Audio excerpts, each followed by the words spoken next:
and they're all like really like bougie and like sleek looking. They're all like new. I'm like, how are they doing so well over here?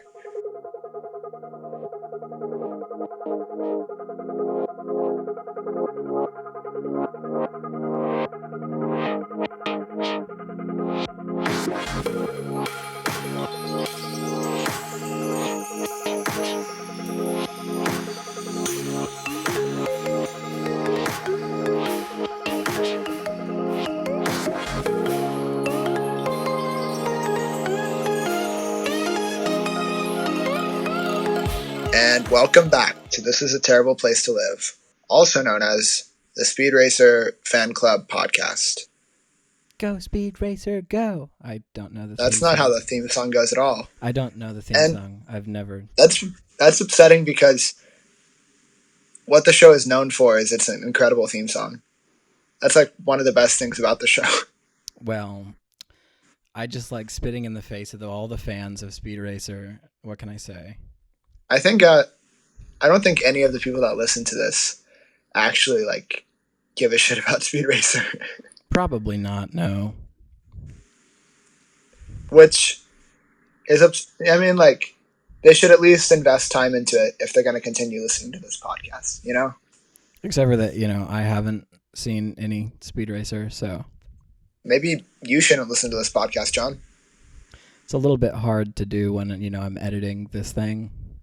Edit it in silence. Just kind of guess. Just be like, that seems right. Well, okay then. I suppose I can do that.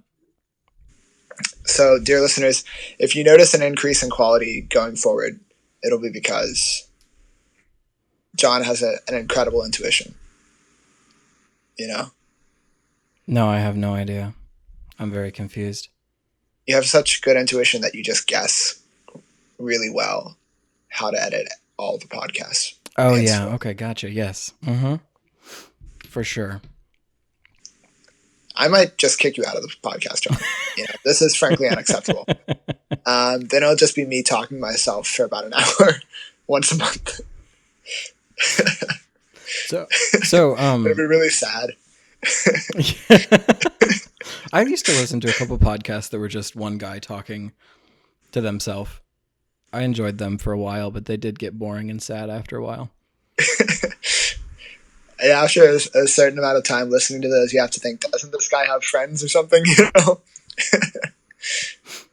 So I can catch you up on, well, first of all, I should say, for those listening, the last episode was recorded like the week before David ran off to Ireland, which I think we mentioned in the episode, but now you've been there for almost a month?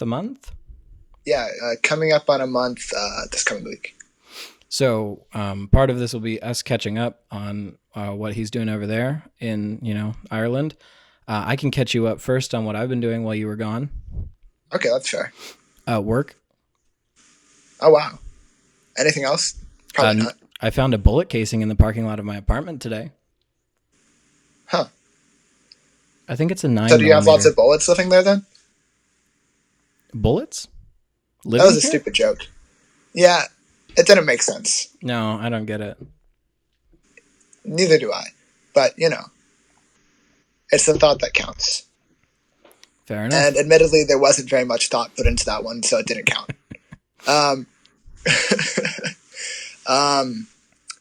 No, I'm going to try and go to an open mic next week and do some stand-up. I'm very excited for it. Oh, cool. Because I've been writing lots of new stuff about how Irish people live. Interesting. For instance, Irish people can't count. And that sounds like a generalization, and it is. But I live in a 4-story building, right? Mm-hmm. Yeah. And I live on the 3rd floor. But the way they do it, the 1st floor is the ground floor. And the 2nd floor is the 1st floor. What? And then the 3rd floor is the 2nd floor. That doesn't... No. It doesn't make any sense. What? Like, chronologically, you have to acknowledge that the ground floor is a floor, and admittedly, the one that comes first, I mean, if you were to do it that way, you'd at least need to put a 0. They Like do. if they put a zero, not a G, because if they put a G, then no. If they No, put a they put a zero, zero. You're in okay, the elevator, and there's a zero. a I'm like zero that. counts. No, it doesn't. Sure, it does. They don't. But they don't call it the zero floor. Actually, that sounds really stupid if they did. That sounds like a failed sci-fi movie from the early 2000s. The zero floor. Zero floor, yeah.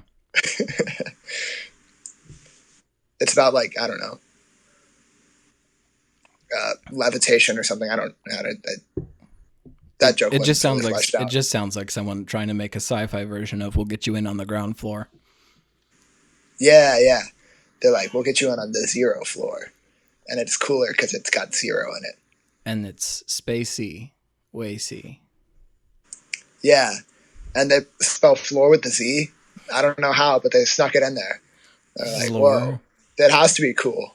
It's just like FZLOOR, floor. Yeah, I don't think that spells floor, John, but sure. Or maybe it's floor with two zeros instead of two O's. Oh yeah, yeah. That's what they do,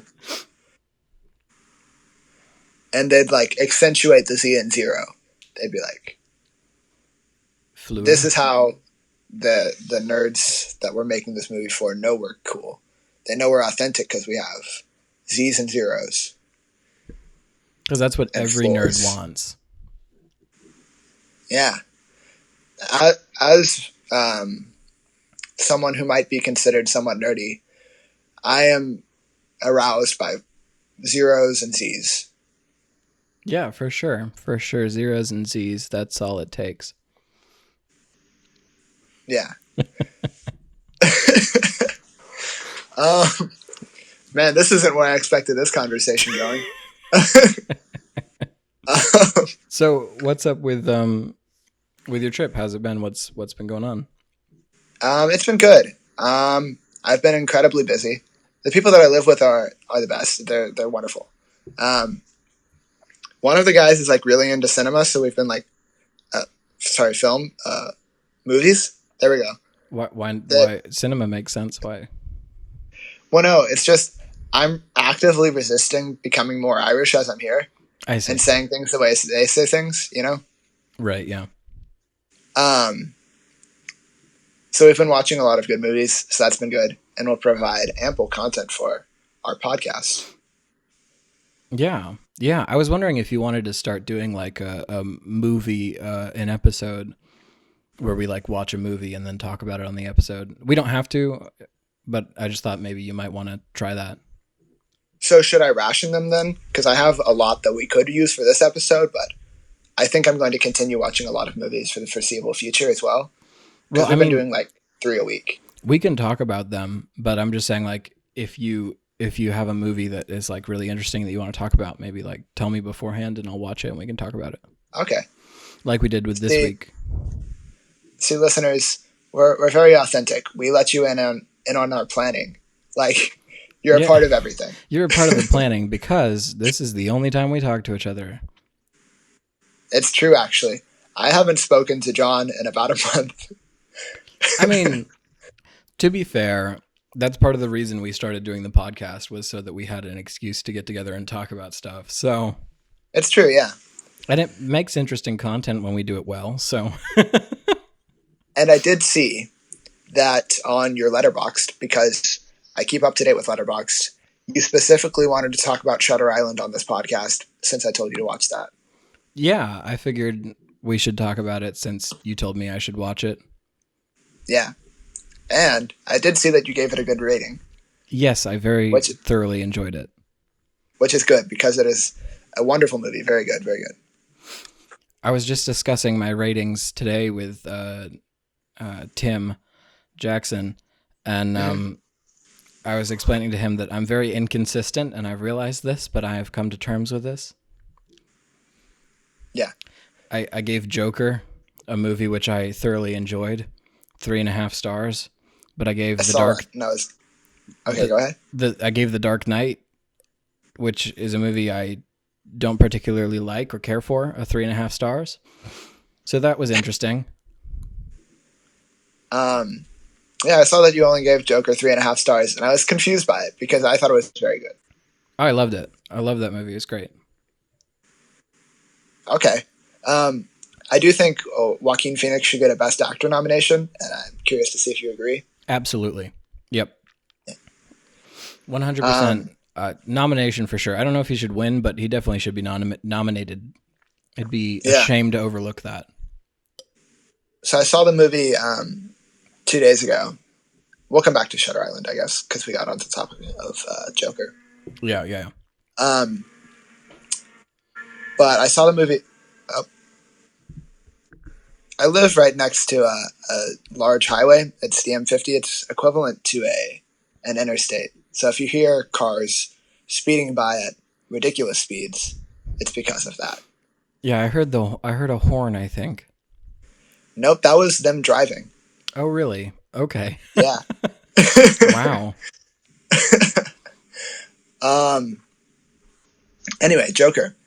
So I've been listening to like a lot of like reviews and podcasts related to the movie since I saw it, and I guess we should say that there will be spoilers for Joker in this. Yes, Right? there will be spoilers for Joker in this conversation, and if you haven't seen it, you should go see it. I'll put a time code for when to skip to if Man, you want to avoid spoilers. if you haven't seen either this movie or Shutter Island, and you're listening to this podcast, you might have to skip around a bit. Yeah, there will be clear markations of where we're talking about spoilers. So Yeah. you should see both movies. So definitely Yeah. watch those. Both excellent movies. And they actually do similar things if you think about it. Yeah, they do. They do. Yeah. So some criticisms that I had heard relating to the Joker were that the movie is a character piece, right? Yeah. Yeah. And that those are only interesting if you can clearly see what the character's motives are and like why they do the things that they do, and like if you can really like delve into the character. But they were saying that doesn't work for this movie because the character is insane, so you can't like get at the deeper motivations for him because he doesn't have them. He's just crazy. He does whatever. His motivations seem pretty clear to me. I wouldn't say he was unclear at all. I thought about it for a second, and I was like, no, the motivations for why he kills people, aside from the first time on the train, were that these are people that he feels owe him attention or love or something, and he doesn't feel that they've done that for him. So then he's exacting revenge. He's not only exacting revenge. I think he's also kind of he's killing.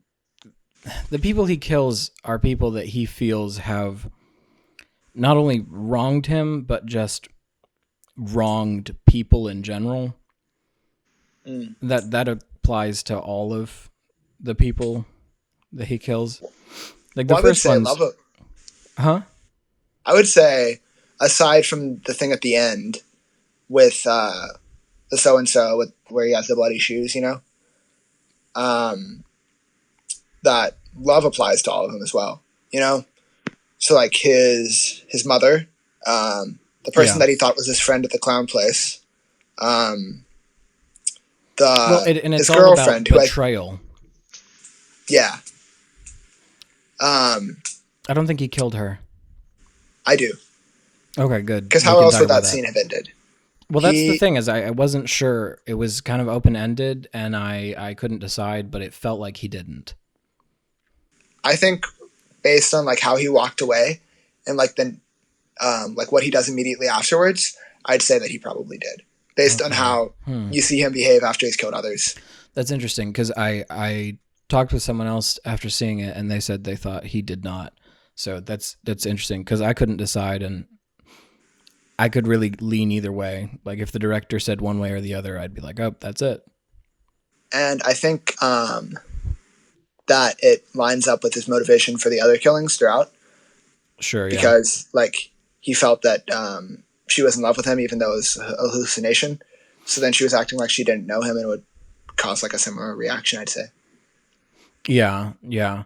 I think I think maybe if someone is staying through even if they haven't seen it, they'd be confused about like what we're talking about.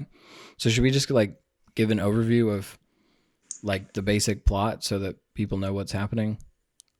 Yeah, yeah, I think that'd be appropriate. Okay, You so want to take that? yeah, I guess you or me, either one. Go for it. Okay, so Joker follows Arthur Fleck as he goes through life working as a clown for hire in Gotham City, and he is shown to be mentally ill and severely depressed. And the people around him in his life kind of overlook him and ignore that, and so let's see what's the first thing that happens. He He gets gets beat beat up up by with a the sun. bunch of like teens, right? Yeah. Actually, at this point, it would be a good time to address a few of my main criticisms with the movie, Yeah. and they're very minor. First off, in the span of like 2 days, he encounters two groups of people that he just meets out in public who are willing to knock him to the ground and start kicking him. Who's the second That group? is what? Who's the Are the second people on group? the train? Oh yeah. Oh yeah, that is weird. But I mean it's Gotham, so But I mean, still, that like even the most like shady city you could go to, I don't think in two yeah, days you'd that's get true. mugged twice. I think it's a little bit odd the way that people react. Arthur Fleck has a condition that causes him to start laughing hysterically when he feels stressed or uncomfortable, and he can't really control it. And so that's kind of where a lot of the hatred from just regular people comes from, and it gets him to a lot of trouble in the film. That first scene with like the little kid on the bus, which is in the trailer. Yeah. What the fuck? Oh, that mom. Yeah. Yeah, like I think it makes more sense after you discover later that he imagines things, Yeah. because then you can go back and say, "Oh, maybe he was bothering this kid, like scaring this kid, but in his mind he was making the kid happy." I didn't And even think of that. Yeah. because the whole movie relies on the fact that you have a very unreliable narrator. Yeah. So, And I've heard people say that they didn't live that up as much as they could have. And I think they really did. Because, like, in the comedy club, when he was performing to the girl that wasn't actually there, he was like, after his laughing fit, he started killing it. But then when you watch the video later, there was like no one laughing. yeah, that's right. Yeah. That Um, that's a little bit on the nose. So let's just for the plot in general, he mhm. he meets a girl in his building that he lives in the elevator. They have a brief moment where she's complaining about her daughter being annoying and pretends to shoot herself in the head with finger guns. And then he starts following her, follows her all the way to work, and then shows up at her door. And she asks if he was following her. He says yes. They have some banter back and forth, and then they start going out together and going on dates. And then later on, it's revealed that he hallucinated all of that, and they had never talked after that first meeting.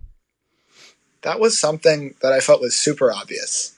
Like, my friend that I was watching the movie with, I saw it with two other guys, and one of them was like, "Oh, I call her now. She's not real." And then I'm like, "Well, duh." Like, he follows her around all day, and then she comes to the door. He's like, "Were you following me?" He's like, "Yeah." That scenario never ends with you starting a relationship. you know? I didn't call it because in the comics, the Joker just has a history of getting himself into relationships that you'd never expect with people who go along with things you'd never expect. But I mean, for the So most part, this movie seems somewhat grounded in reality. Yeah, I mean, aside from the unreliable narrator stuff, like the setting. Yeah, So that I don't just think didn't they add up at gave all. us any reason to believe that up until that point he was hallucinating things. Just that he was twisting reality Yeah, in his own imagination. Like he would imagine something, but I don't think they ever led us to believe that he was actually thinking that it was real. Like he has that scene where he imagines that I forget the guy's name. That Oh, Murray. Yeah, Murray. That he imagines that Murray invites him up on stage at a show and is like, "You're like a son to me, the son I never had."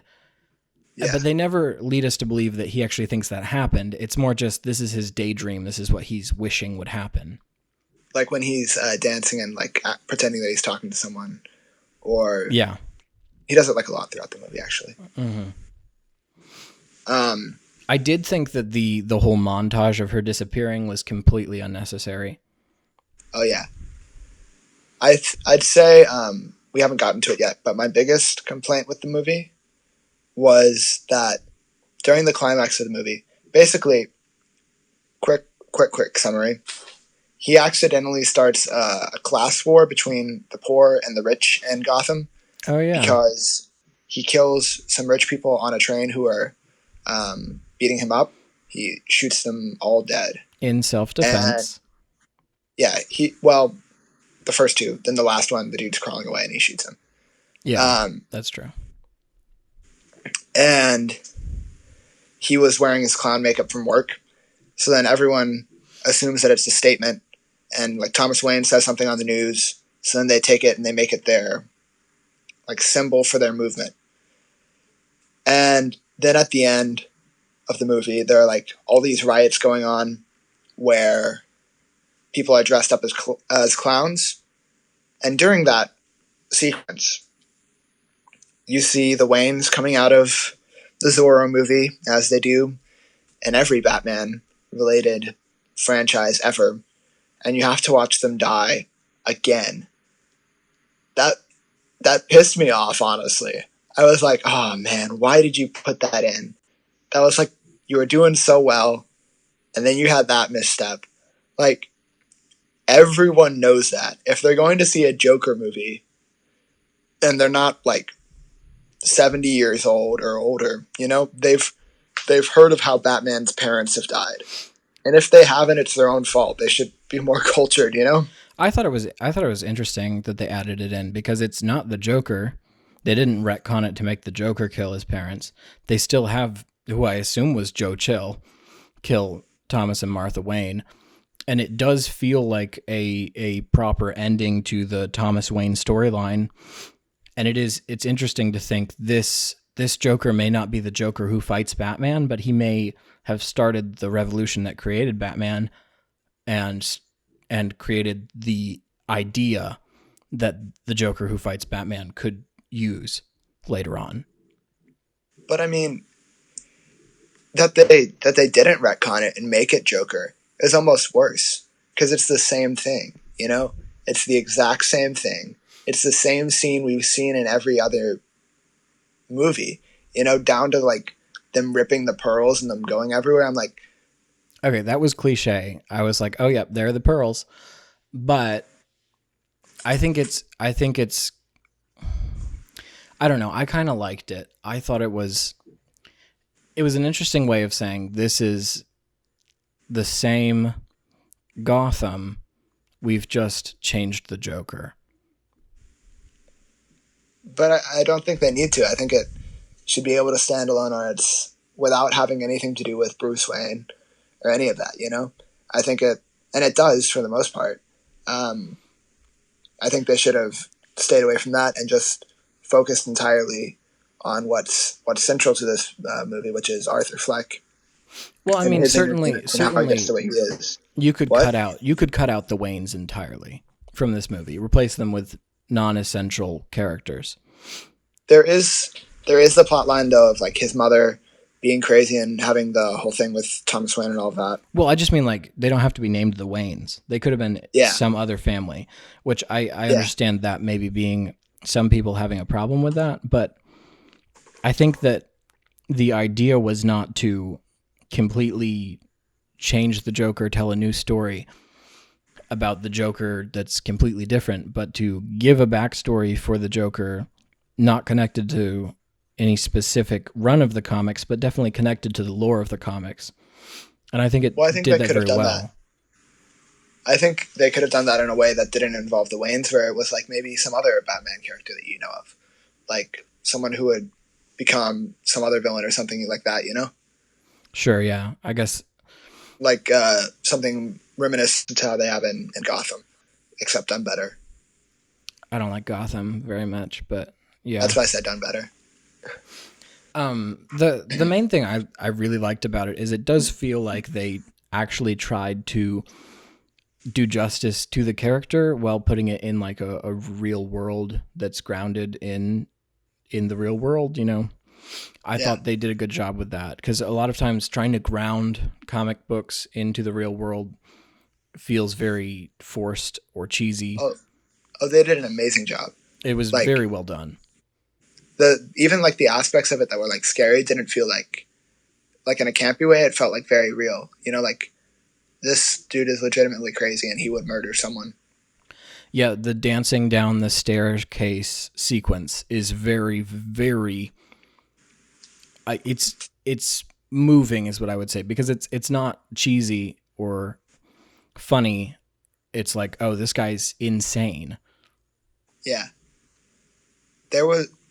This isn't related to necessarily anything, and most people probably. I wouldn't say that most people even notice this, but I want to know if you notice this one like absolutely beautiful shot, where it's the one he was sitting in the center on the back of the bus, and then the bus is going one direction, and the camera is coming towards him, going the opposite direction. It was so cool looking. It was like a weird, like trippy effect because the camera was going the opposite direction of the bus, and it was like disorienting. I don't know if I noticed that scene in particular. This whole movie had really good just imagery in general, not even cinematography, just like imagery. Although The the the cinematography was the beautiful. Good cinematography job. was beautiful, but I just mean like the collaboration of cinematography, lighting, set design, costume design, all of it. It Oh blends yeah, very well. visually this movie was amazing. I think one of my favorite shots visually is the dancing down the staircase scene. It's so interesting to see his colorful uh, outfit and makeup against the very gray, bleak Gotham staircase.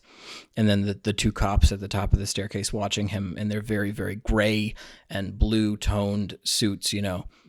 Yeah, it was just like a really cool setting to film. Anyway, that staircase was really cool looking. The way they had the lights on either side and like the tall buildings. Yeah, It yeah. was just a cool location. Um,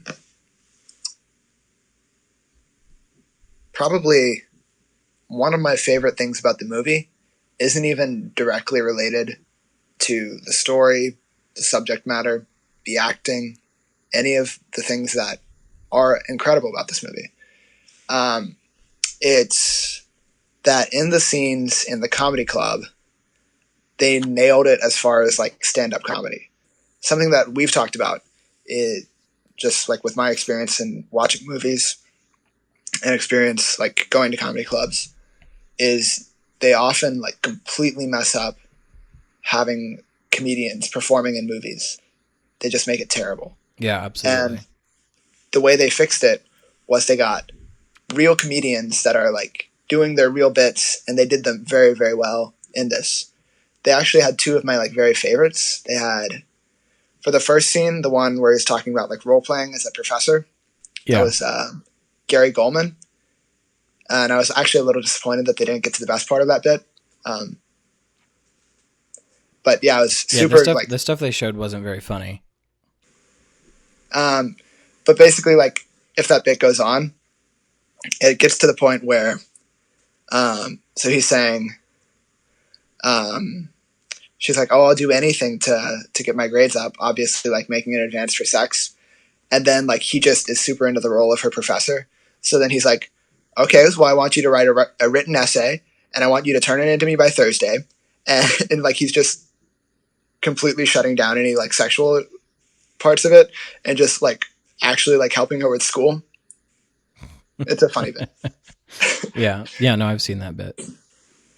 And then the second guy who goes on right before him whenever he goes to the open mic, the one who's doing the bit about where he says like women when they're looking for a sexual partner, what they do is they act like they're buying a new car, whereas men they look like they're looking for a parking space. Like, Yeah. oh, this Yeah. one's empty, I'll take it. Oh, disabled, I hope no one sees. Yeah. Yeah. I think Um, they purposefully put in some of the less funny parts or like the confusing parts because they mm, wanted it to be from Arthur's point of view, and he mm, doesn't understand comedy. He's not funny. He doesn't understand what makes a joke funny. Like for the professor and student scene, he talks about like, mm, oh, he writes down like sex is always funny. mm. So I think it's Um, supposed to be from his perspective of like, these jokes don't land. yeah, I think they did that really well, showing that he doesn't understand like what's funny because like he'll laugh later than everyone else just because he sees everyone else laughing. Yeah, that's one of my Um, favorite parts is he's sitting there and everyone laughs, everyone stops laughing, and then he laughs. yeah, um, and oh, I was going somewhere with that. Yeah, I just think they did comedy very, very well in this movie. And he does actually have some good jokes, which I would like the one that they show on the talk show where he's like, um, um, basic where the punchline is, well, who's laughing now? And then no one laughs. Yeah, yeah. Um, that's a funny joke. Yeah, if that was told by an actual comedian, that would be pretty funny. Yeah. The Uh, the Go ahead. dumb thing about it is when he told it, I don't think it was supposed to be a joke. And Yeah. then they, take it and put it on and he sees it and he's like, "Wow, everyone's laughing at my joke." But then Yeah. what am I saying? Processes the joke? Yeah. Yeah, as he processes like everything, he starts to come around to, "Oh, they were making fun of me. Like this isn't people laughing at my comedy. This is people laughing at me." Yeah. I really liked also the scene where he's preparing to go onto the talk show and he has like a tape of it and he's mimicking exactly what the person did. Mm-hmm. Because, like I said earlier, like his motivation is he wants to be accepted and loved and like given attention. So then he sees what people do who are well liked and he tries to imitate it. Like Yeah, with the dancing, I think that's part of it because how he says that he's never happy, all he has is negative thoughts. So then he'll see that people who are normal, well liked, and happy that they like show it outwardly. So then he dances because that's how he copes with it. That he's not, you know. yeah, yeah, for sure. He his dancing is the first time he dances is really weird. I was a little bit confused, but that makes sense. And The it one definitely thing, it made sense as the movie went on, but like it was that when it first yeah, came, I was a little bit confused about that. the one thing that like I didn't understand at all, and there was like an interview with them where they were like, "Yeah, we just did that because we were shooting and we felt like it." Was when he like emptied out his refrigerator and got inside of it. I was like, I don't know what that's supposed to be about. Oh, you didn't get that? There were some people who were saying like, "Oh, it's like a cocoon, and when he emerges, he's different. He's a different person. He's gone fully to his crazy side." I'm like, that's really stupid imagery. I hope not. No, I think he was trying to feel something. Oh, that might be it. Yeah, that's. But no, like I'd seen like an interview or something where they were saying like, "Yeah, that meant nothing. Just did that because he's crazy." Like, oh, Interesting, because I thought it was either uh, suicidal attempt or him trying to feel something. Because then he comes out when the phone rings. yeah, yeah. I don't know. I guess I'd it say didn't all mean of. anything. I'd say all of the scenes where he killed someone though were like just wonderfully done.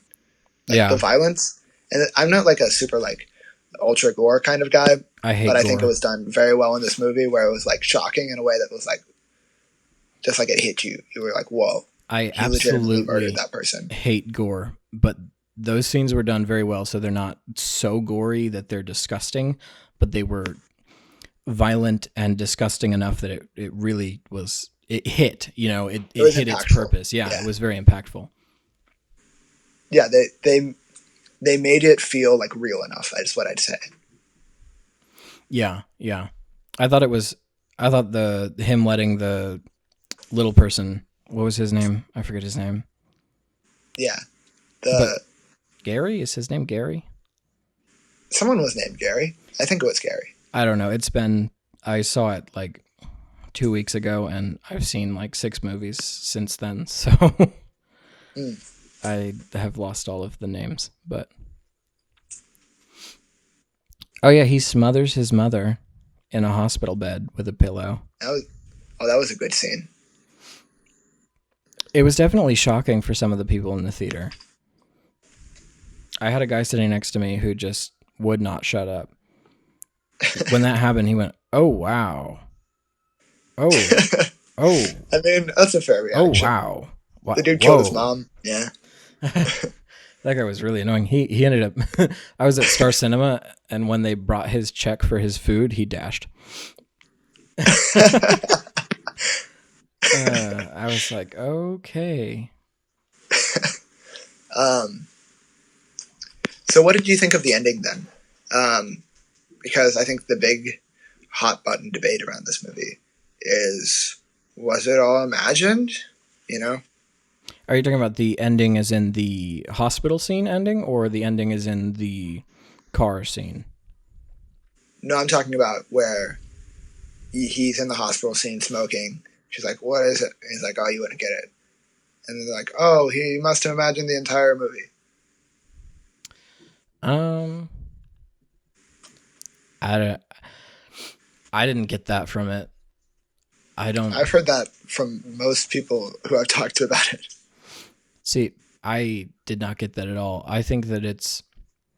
I think he's supposed to be a very, very unreliable narrator, but I don't think he's supposed to be making it completely up. I think you're not supposed to know what's real and what's fake. Yeah. No, I think that at least for the most part, the story has to be in reality because they took special purpose to show you that the girlfriend was a hallucination. So then, Yeah. if none of it was real, then why would they show you that within this completely fabricated thing, this was extra not real?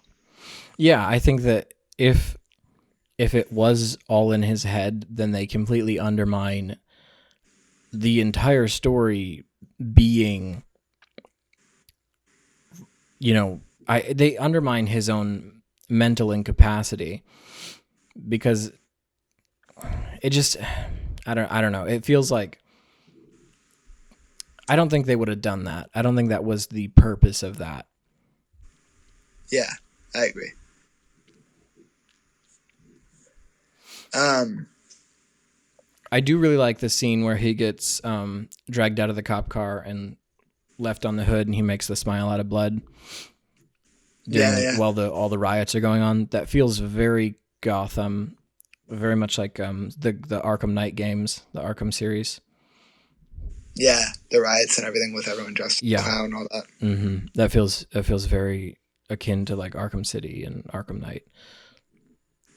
Something that I saw in a review from someone who, as they said, did not like this movie, was that they were saying when he goes into the movie theater and he watches Modern Times, the Charlie Chaplin movie that's on, that a lot of the themes in that movie are reflected in this movie. Have you seen that Um, movie? I've not. I have. And when I saw him watching that, I was like, "Oh, that makes sense," because that's about the industrial revolution, Yeah, and I've like looked into it. and yeah, it's very much someone getting overlooked by society as the world moves on without them, and him fighting his way through to get something. But it's Charlie Chaplin, so it's very light and humorous. Yeah. So I thought that was like a cool detail. I always really like it whenever directors put in a lot of attention to detail. So I thought that was nice. Yeah, yeah. It's also about someone who can't keep a job, getting married to a girl who then goes and works at a factory to support them. Yeah. So I think it's supposed to be like his ideology of what his relationship with this girl would look like, you know, him fighting to support them and her doing the same, basically.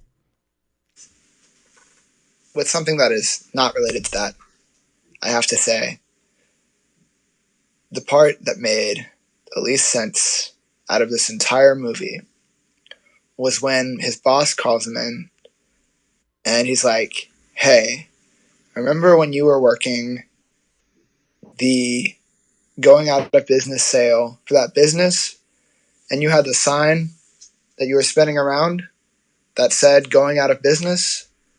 They want that sign back. That doesn't make any sense. Well, it also doesn't if they're going out of business, you can only go out of business once. It also doesn't make sense for him to not believe him that he got jumped. And what's he going to do with that sign? Is he going out of business? Yeah, probably not. That doesn't make a lot of sense. But then again, I think it's supposed to be showing that nobody takes him seriously. Everyone thinks everything he does is some sort of untasteful joke, something that is, you know, him trying to be humorous but not understanding humor, you know. Yeah. It's supposed to show that people don't take him seriously. It doesn't make sense, but I think that was the point of the scene. I'd say I've heard a lot of comparisons of this movie to Taxi Driver, which I've not watched, but I think you have. Have you? I have not. It's on my list. It's been on my list. It's on Netflix, and I've just never gotten around to watching it. Yeah, I do need to watch it. Everyone compares this to Taxi Driver and King of Comedy, which I think are both Scorsese films. Speaking of, smooth transition. Scorsese also directed Shutter Island, which is what we'll talk about next. Okay, so now spoilers for Shutter Island, which I have notes for. Spoiler to spoiler. So if you don't want to hear any spoilers in this podcast, you should leave and never come back for the next episode. Actually, I was going to say never come back, but we'll take you back. We'll forgive you. We'll probably talk about movies that you have seen, or talk about things that aren't movies. So hopefully we get to some things that aren't movies later on in this podcast. Yeah. It might go a little long. I don't think Shutter Island will take too long, though. No.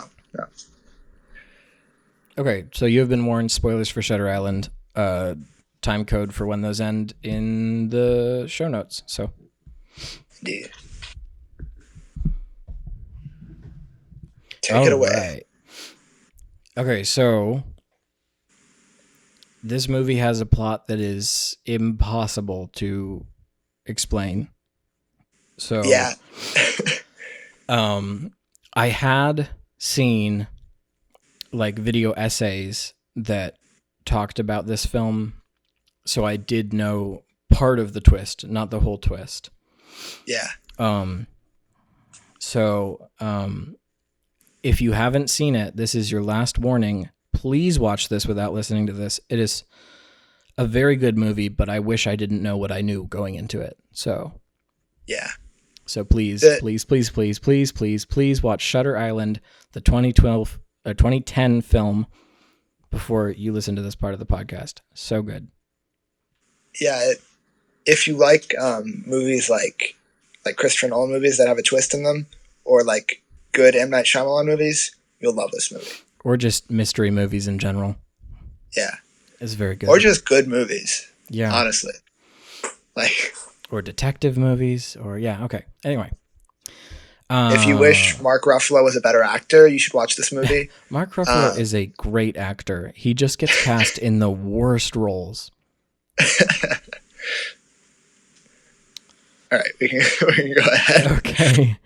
Do you want Mark to Ruffalo comments aside and everything. attempt to take this one from the beginning? Yeah. Just Um. So basically, if you've not heeded our warnings and still do not know what this movie is about, um, it is, to give a brief synopsis, there are two FBI agents, CIA, FBI, something like that, but federal police they are officers. marshals, federal Oh marshals. yeah, marshals. Yeah, two U.S. marshals are on a boat headed for this island when the movie starts, and basically they've been called in to find an escaped inmate on this island that is a mental hospital for the criminally insane. They're patients, not inmates, that will be stressed like hundreds of times. Well, they're not prisoners, is what they say. No, they specifically say patients, not inmates. Oh, okay. Well, an escaped patient on this mental hospital.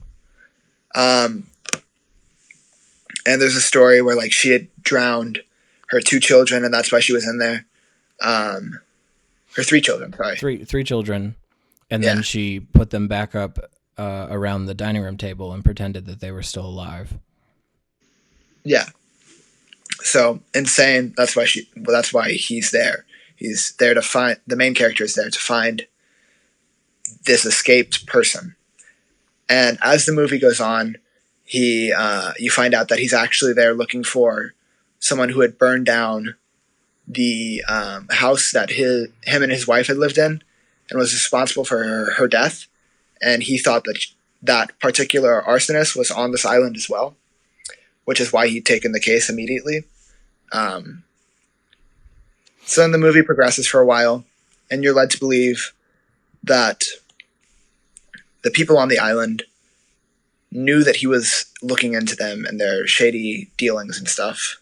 So they had specifically faked a case so that he would come there, and then they could convince everyone that he was insane and keep him on the island as a patient. And they do an incredible job of making you think that that is what is going on. And then with that, there's like an entire subplot that you're convinced of, where it's like maybe they're even making him go crazy so that he'll actually be insane and stay on the island. Yeah, so they do a very good job of unraveling the story bit by bit as you go, leading you on from one thing to another. I will say I immediately knew. So the person he's looking for on the island, he's looking for, the person he's supposed to be looking for is Rachel Solando. And the person that he went there to find who burned down his house is Andrew Latis. I immediately knew right off the bat that one of the twists was going to be that he is Andrew Latis. That was not something I knew going in beforehand. That was something that felt very obvious to me. There's a scene, and it didn't turn out to be the reason that I thought it was. But there's a scene where he, right after he explains the whole Andrew Latis thing, he does a, he has a match and he lights it in a very specific way. And I was like, oh, he's Andrew Latis, because it was like the same way that the match was lit in the storytelling of the burning down of the house. And something that like I caught on to that I wasn't sure what it meant at the time, but I was like, that has to mean something different than what it initially like appears as. Was whenever he interviews all of the different inmates at this facility. Absolutely. Patients. Yes, I was about to talk about this too.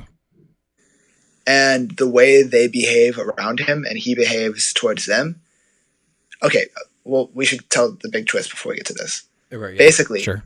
You find out that he is a patient at this hospital, that the marshal who's looking for so-and-so. And he's convinced himself in his mind that he is a U.S. Marshal, which he was previously before he went in. But he went insane after he came home to find that his wife had drowned his 3 children and she was asking him to let her get away with it. So then he kills her. So then he goes completely insane. And he's convinced himself that he's looking for the person who had committed this crime. And that she had died in some fire. It should be said that she burned down the house that is talked about in an attempt to commit suicide.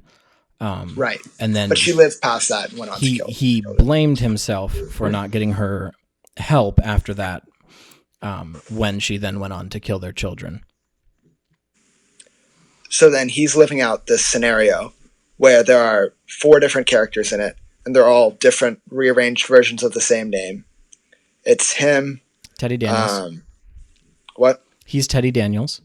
Yeah, Teddy Daniels, Rachel Solando, Andrew Latis. What's the other one? Dolores Daniels, right? Dolores. Oh yeah, that's his wife. Dolores Chanel. Okay, yeah. So there are all these different characters, but they're all just rearranged versions of his name, which was Andrew Latis. And his wife's name. Yeah. And his daughter. His daughter is Rachel. Oh, that's what it is. Mm-hmm. Yeah. I think. Either his daughter is Rachel or his daughter is Dolores. There are a lot of names I've lost. Yeah. But basically, one of the first things he finds is a paper that says, in Rachel Solando's cell, when he still thinks, and you still think that he's a detective or a marshal, he finds a paper that says, the rule of 4, who is 67? Yeah. And the rule of 4 is the 4 names, and 67 is the 67th patient. Which is him. Yeah. I feel like to anyone who hasn't seen this movie, this is just going to sound insane. I mean, us just like rambling. They're like, and then there's a number, and then it's that's letters. That's why I said people really need to watch this movie. It does not make sense if you haven't seen it. They really do a good job of unraveling everything, but my goodness. But some things that I caught on to where I was like, that has to mean something other than what the surface meaning is before we get to the patients, the editing seems really bad until you realize like what's going on. Okay, yeah. There are certain what? I was just gonna say the first thing I wrote down in my notes when watching it was that the frame rate was awful. Yeah. But then as it goes on, you realize that the frame rate's so bad because it's supposed to be disorienting, and at points it makes you dizzy. Yeah, and there are like cuts in weird spots where there shouldn't be, and then it's like, oh, it's showing such and such in a different way. Yeah, yeah. So that was amazing, the way that they edit it in a way that even can give deeper meaning to it. But when he's interviewing the patients, and there's the one guy who thought that his nurse wanted to have sex with him, so then he killed her. Yeah. And he's interrogating the guy, and he has the pencil, so he's just like moving it back and forth really, really quickly, making that noise. Yeah. And it's like driving the guy crazy. I was like, how on earth did he know that was this dude's particular like... I also was wondering about that. I was like, where did he get that idea? I was like, it must be in his patient file that he hates like specific noises. But yeah no. But then like, so he knows the things to get to all of the patients that he talks to because he knows these patients because he's been there for 2 years. The thing that really drove home to me, like that something was up at the beginning, is when he asks the lady who killed her husband for, I guess, infidelity, about Andrew Latis. She freaks out for a second and asks the other guy to go get her a drink of water, and then writes something on a note and hands it to him. And we never see what that note says. No, it said run. Does it? I never saw that. Yeah. Oh, okay. Um, so basically, she was saying if he's looking for Andrew Latus, he needs to run. And she did it specifically. That was really good. That she did it when the other guy left to go get the glass of water, because he's not actually this dude's partner. He is a doctor at the medical facility.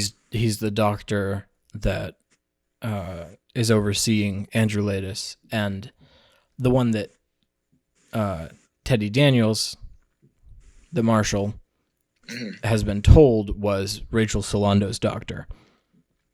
Yeah. So, and basically, they're trying to play out his entire scenario of what his story is, because they've been observing him for 2 years in this hospital. So they've figured out every single detail of what he thinks is going on there. Yeah. So then that they like live it out for him to try and like help him.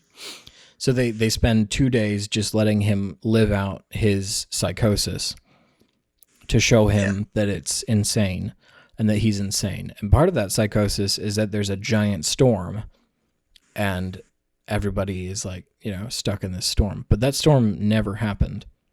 Yeah. Which is crazy. That's the craziest part to me. That like he's imagining this entire storm and they're playing along with it, and it's that's interesting. It helps make sense of why some of the effects are so poorly thrown together. Like it's purposeful. Some of my favorite, well, specifically my favorite scene in the whole movie, was when he first has the dream of his wife, and I love that scene. It was just absolutely beautiful. Where like she's turning into water, but also like burning at the same time, because it's related to the two things. Yeah. That he has trauma with her, Yeah, and that effect holds up. The one where she collapsed at the end did not, but the rest of it did. Which one are you talking about? The where like at the end of it, like she disintegrates. That's better than Infinity War. Yeah, I guess so. If you're comparing it to modern effects, it's still better than the Infinity War disintegration effect. Okay, so there's that music video that I'd sent you a long while ago, the Addo one, where it's got the disintegration effect, but then like you see the skeletons in it. That music video. I don't remember specifically that one. It's the one where it's like the people who are like dressed as like kings and stuff. It's yes. Yeah. So that disintegration effect in there was spot on. It was amazing. Well, I know. Looks super cool. I think I know exactly how they did the disintegration effect for this movie, for Shutter Island. Yeah. And it is very impressive for 2010, but it still holds up to me at least. But I'm sure they could have done it better now. It looked better. It didn't look good to me, but that was a beautiful scene. Like it was like super layered with like symbolism, and it looked amazing. Like the colors and everything in it. Yeah. That's something this film does really well too. Just like Joker, they're very similar films, but the other thing this movie does well is the color balance is very good. And people go on about how like Leonardo DiCaprio should have won an Oscar like a long time before The Revenant and everything. This movie is that to like a T. He killed it. It was amazing. Or even some of the side actors, best supporting roles for sure. Really good. Ben Kingsley was really good. Yeah, Ben Kingsley was amazing in this movie. What did win in 2010? Let's look up the 2010 Oscars. I don't know. This wasn't even nominated. I was talking to the guy who showed it to me. And he was like, yeah, it was completely overlooked. Oh, okay. Best picture for 2010 was The Hurt Locker. I haven't seen it. Best actress was Sandra Bullock for The Blind Side. I know. That is insane. Best actor was Jeff Bridges for Crazy Heart, which I don't know that movie, so Never even heard of it. No. I have to say, since it was brought up, The Blind Side is an insanely overrated movie. Oh, I don't know why people like that movie so absolutely. much. That movie is not very good. It's like I was going to if be Remember very the Titans extreme. was terrible. I was going to be extreme and be like, that movie was terrible. But then I was like, oh, well, I mean, it wasn't terrible, but it was not very good. Yeah. I'd compare it to Green Book, where everyone loved it. But it was like, that was an all right movie. Yeah, I still haven't seen Green Book, but that makes it understandable at least. Yeah. Anyway. I will say the Okay. Despite the color being really good in a lot of scenes, there were a lot of areas where the color grading was so extreme. Everything in this movie is extreme. Yeah. And it benefits the movie some cases, but in other cases it's a little bit of a drawback. Like the opening scene, they're on a boat coming into the island, and that water is so blue. It is like dark navy blue. Yeah. It's insane. See, I saw that opening scene. I had no idea when this movie had been made. I was like, oh, this must be like a early 2000s movie or something. Because people don't make movies like this anytime after that. And then I was like, and then I was thinking about it, I was like, but Mark Ruffalo and Leonardo DiCaprio didn't look like this back then. I watched the first opening scene and I went, oh, this is a 2010 movie. Because it's very 2010. 2010 it's all about punchy colors. Punch everything. Also, 60 frames was like, I don't know, it was big for a few minutes. I guess so. The more I think about like what movies came out then. I don't know if this was shot in 60 or 30, but it wasn't 24, that's for sure. Yeah. There's a couple of scenes where you can tell that there's a green screen being used. And that's like disappointing. Like the one on the cliff. The one on the cliff specifically is the one I noticed. I watched this with Bobby. He noticed that one of the scenes where he's being driven back in the Jeep, they're on a green screen, and you can see they have some artifacting of the rotoscoping on him left in that. So,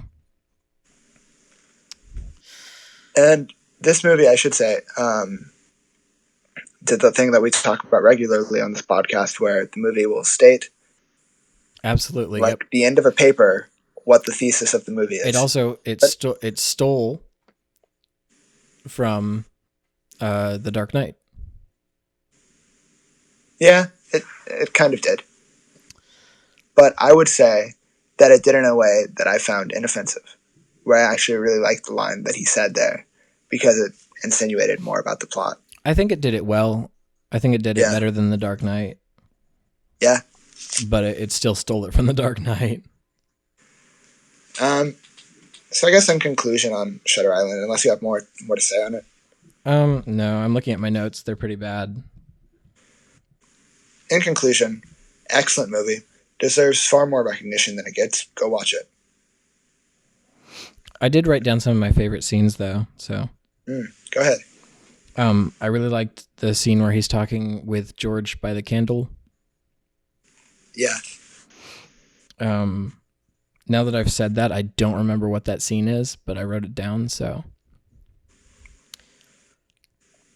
I think what I'm talking about is when he's talking to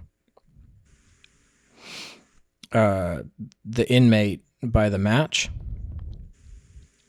When he has the match in that scene. I think that's what I meant. I like the scene where he's talking to the quote-unquote real Rachel Solando. That was very well done. I thought that was very interesting. Both like shot-wise and like story-wise. I thought that was good. That was very good. And then because it did a great job of like making you think, oh, they were setting him up this whole time. Yeah. It really helped convince you that something was going on here.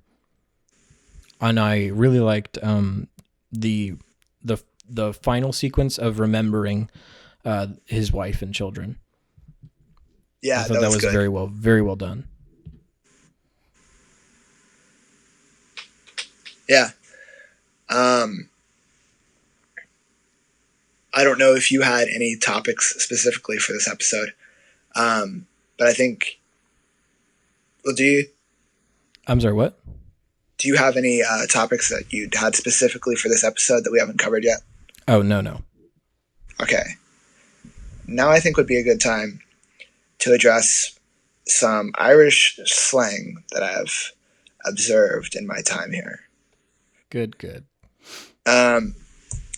Actually, before we even get to that, Irish people freaking love McDonald's. I don't know why. Really? They love it. Yeah, it's strange. I recently went up north for the weekend to a place called Loch Derg.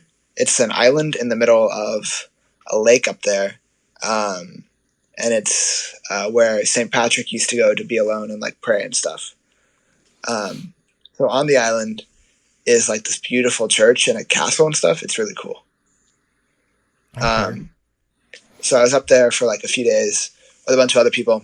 So I met some folks who are from a place called Armagh, which is in Northern Ireland. And they were like, I was talking to them about like things I should do while I'm in Ireland. They're like, oh, you should go to McDonald's. I'm like, well, you do realize we invented McDonald's and we don't like it that much, you know? Yeah. It's like when you write a book report and you turn it into your professor and you're like, I'm not proud of this. This isn't our best work. We could have done a lot better when we created this. I literally did that this week. Yep.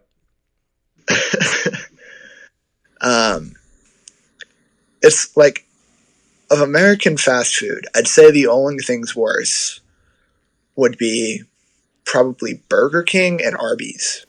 Okay, no.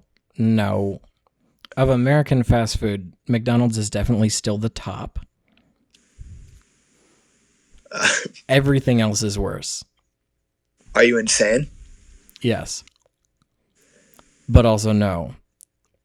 Like Taco Bell, it may taste better, but it's also way worse for you. Jack in the Box? It's relative. Jack in the Box is disgusting. Hang on.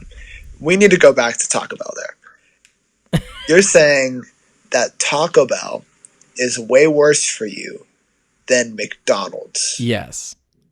Absolutely. At that point, you've decided it's all right if my food kills me. So it doesn't matter what food you use to kill yourself. You know?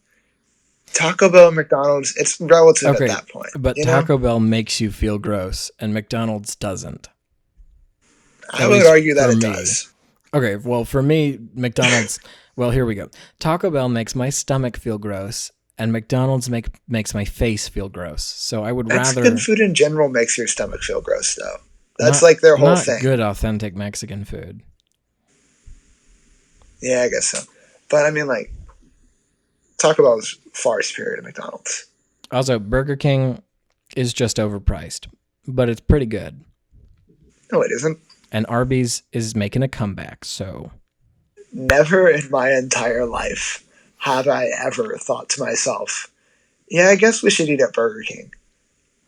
My childhood was, I was raised on Jack in the Box, Burger King, and Arby's for a very long while, and Wendy's. We hardly ever went to McDonald's. You literally, like, picked most of the bad ones. I love Wendy's. Wendy's is great. I love Burger King. The best one. I don't love Burger King as much anymore.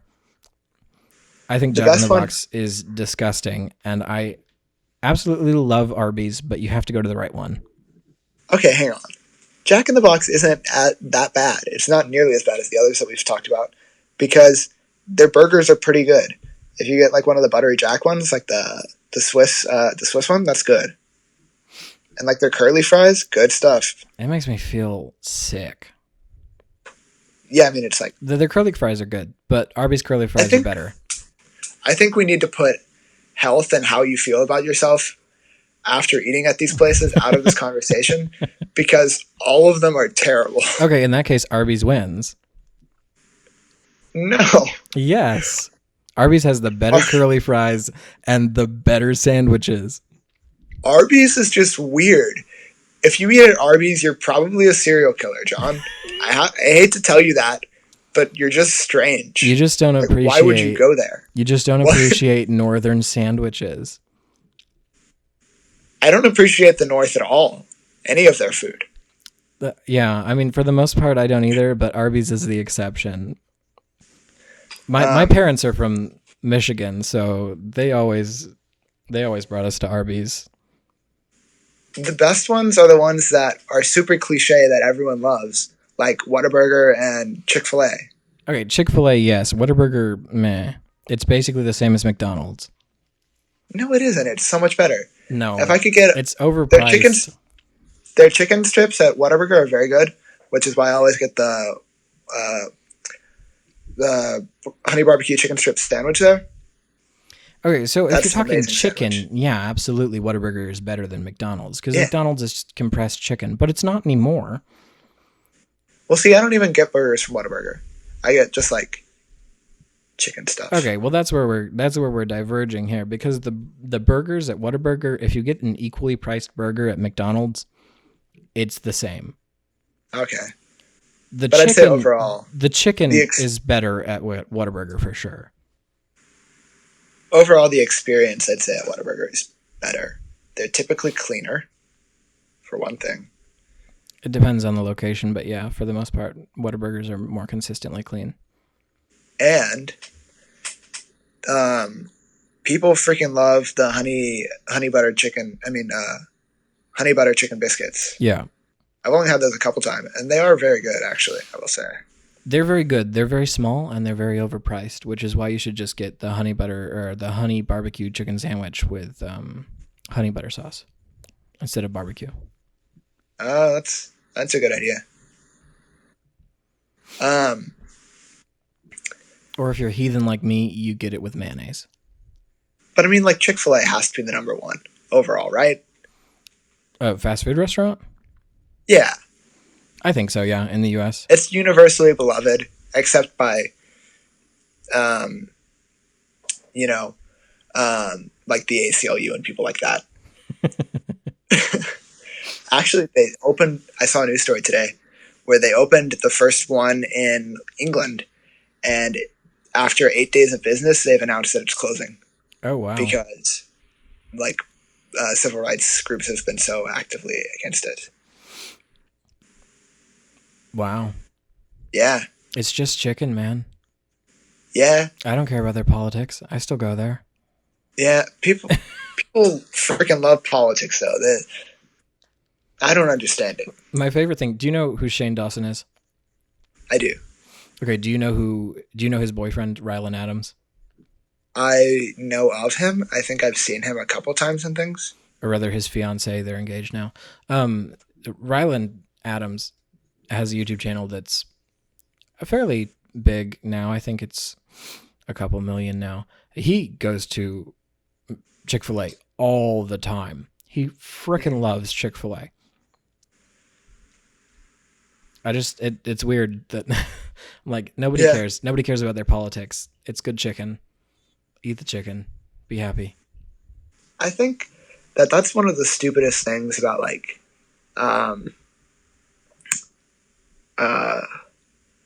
how people treat their beliefs nowadays is if you're spending your money at some business, you're making a political statement. You're not. You're paying for a service. What they do with your money after you've paid them is entirely up to them. And frankly, none of your business.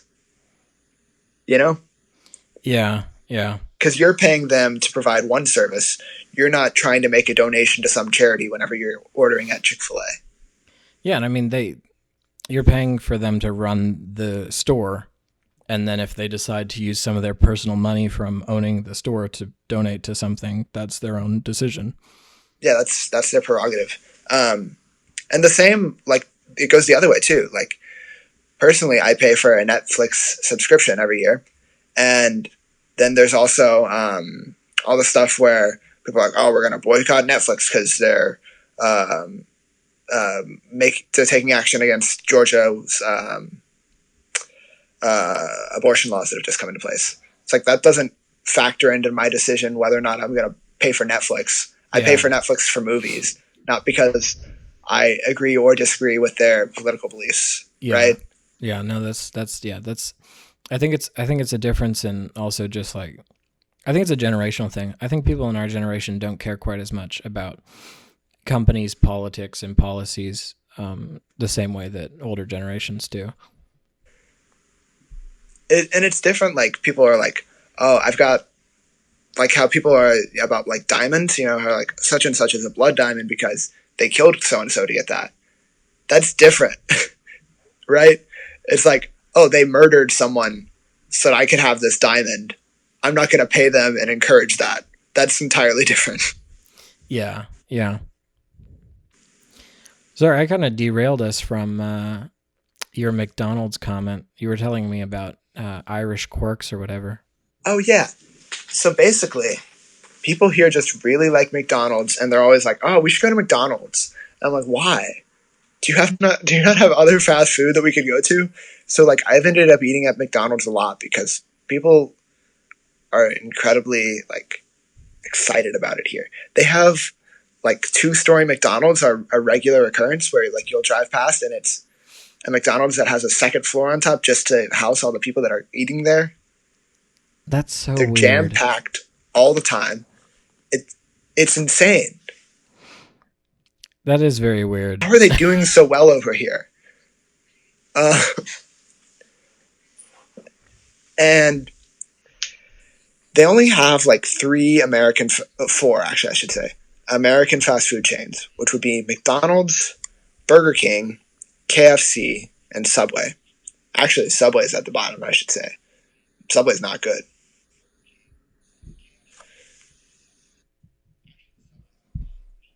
Oh, in general. In your opinion, or in Ireland? Um, yeah, so that's just Okay. something I've been confused by. Um,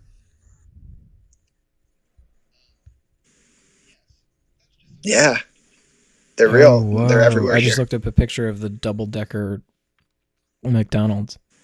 Um, some of the insults That's here are really weird. very good, very nice.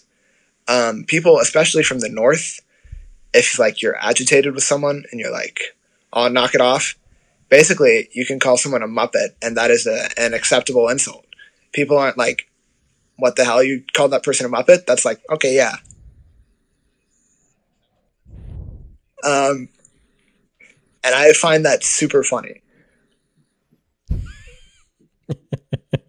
Yeah, there Muppet? is someone who I live with who says that Just like regularly. just like the Who's like, "Oh, knock Muppets? it off, you Muppet? muppet, will you?" And it's like, "Oh, okay." Why? That was a Scottish accent. I messed that up. If I'd prepared more, I would have gotten it better. Sorry about that. Although I do a very good Yeah, Belfast that was accent, I've been yeah, told. that was very much Specifically, not Irish. pretending to be a woman from Belfast, I sound spot on. I've been told.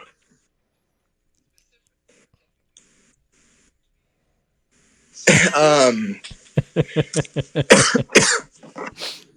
let's see what else. uh, Oh, so if you're referring to someone in conversation, just like and that person, you say your man. Like it doesn't have to be anyone that you're even remotely affiliated with, but you would say your man so and so, blah blah blah blah, and it could mean anyone, like someone that you have never met before.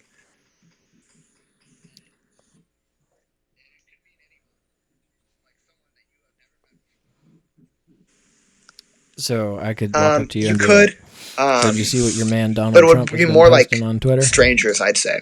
So like if you're telling a story and they're like, and this guy comes up and he starts doing this, and then your man does blah blah blah. Okay. No, it doesn't. It's weird. Okay. Um, That makes sense though.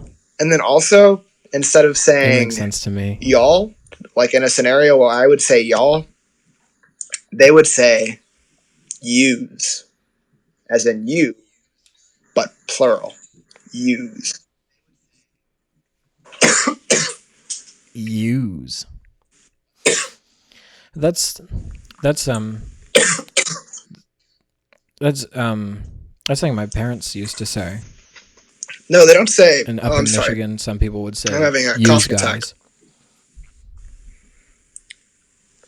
Just a sec. All right. So Coughing, I choose you. they wouldn't say like use guys. Go coughing. They'd just say Use use. whatever the fuck. And it's really odd to me. But I can see myself picking up that one because it is very handy.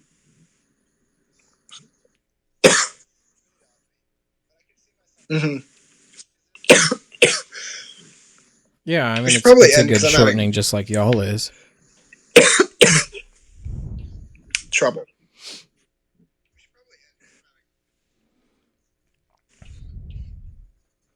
Okay, yeah, let's not have you die. I did want to say one of the things we were talking about, making this podcast more visible and trying to actually do this more as a trying to get the podcast seen by more people. And one of the ways that we do that would be plugging socials. We don't have ones that I think we want to plug for at the the moment, but related to the put it in podcast? your ear, David, Related that to we the should create podcast? some socials to plug. And in the listener, huh? Or just like public profiles for each of us, and one maybe a Twitter or something for the podcast. And then putting a bug in the listener's ear to be looking out for that. Also, one of the ways that you get your podcast seen is just listener ratings on iTunes. So as much as I don't want to beg people to, and I think we promised we would never ask them to rate our podcast. So I'm not going to ask you, but I'm just going to let you know that that's how people We need to climb the mobilize our ranks in 5-strong podcasts, audience. it's ratings. So, yeah. Was it 11? Man, we're in there. Yeah, for sure. All 11 of you, please, do what you got to do. So I guess I don't remember how many it was. We'll be back in a month with more movies, details about Irish people, maybe stories from John's work. Yeah. I'm really dying. Oh man. Yeah. When you get back from Ireland, maybe we will start doing more frequently than a month at a time. Maybe not. We'll see what happens. But in the meantime, monthly, I think, is what we'll stick with. No. Did you were going to do some videos while you were over there. Have you started that? Okay. Yes. Well, if you ever get that up and running, let me know, and then we'll let the podcast know if you want. Uh-huh. All right. Well, I should let David not die. So we will Goodbye, audience. And end his suffering. Farewell.